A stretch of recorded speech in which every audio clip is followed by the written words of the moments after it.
Il y avait foule ce vendredi au Conseil constitutionnel pour ce dernier jour de dépôt.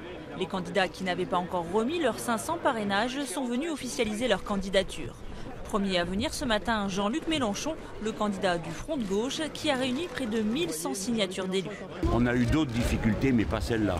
Le réseau communiste a très bien fonctionné, le nôtre également. Et puis beaucoup de gens s'y sont mis comme ça, simplement parce qu'on répondu au courrier. Ça a été assez simple. Autre candidat à passer la barre des 500 signatures, Philippe Poutou, le candidat du NPA, mais à la différence du leader communiste, non sans difficulté. C'est une grosse bataille, beaucoup de temps passé, de l'énergie dépensée. Mais voilà, on est une organisation qui fonctionne encore, malgré tout ce qu'on a pu nous dire. Et on a réussi, des centaines de camarades sur les routes, voilà, avec aller voir des élus, aller les revoir, discuter. Voilà, on a réussi. Les deux candidats d'extrême gauche rejoignent donc la liste des déjà sélectionnés. Bien entendu, François Hollande, qui était représenté ce vendredi par Daniel Vaillant et qui a recueilli plus de 4500 parrainages. Son rival Nicolas Sarkozy, lui, n'a pas souhaité médiatiser cet épisode, tout comme François Bayrou.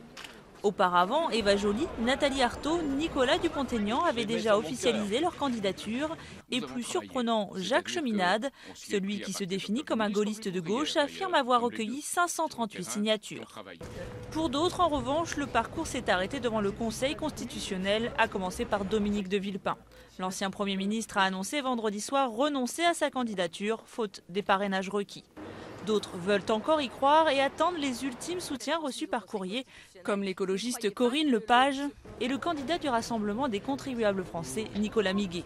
J'étais il y a 2 jours à 481, j'en ai apporté 10 au Conseil constitutionnel. Tout va dépendre de ce qui est arrivé au courrier et d'éventuels retrait d'un certain nombre de parrainages pour défaut de signature ou défaut de tampon, etc. Verdict officiel lundi soir, la liste des candidats retenus sera annoncée par le président du Conseil constitutionnel, Jean-Louis Debré.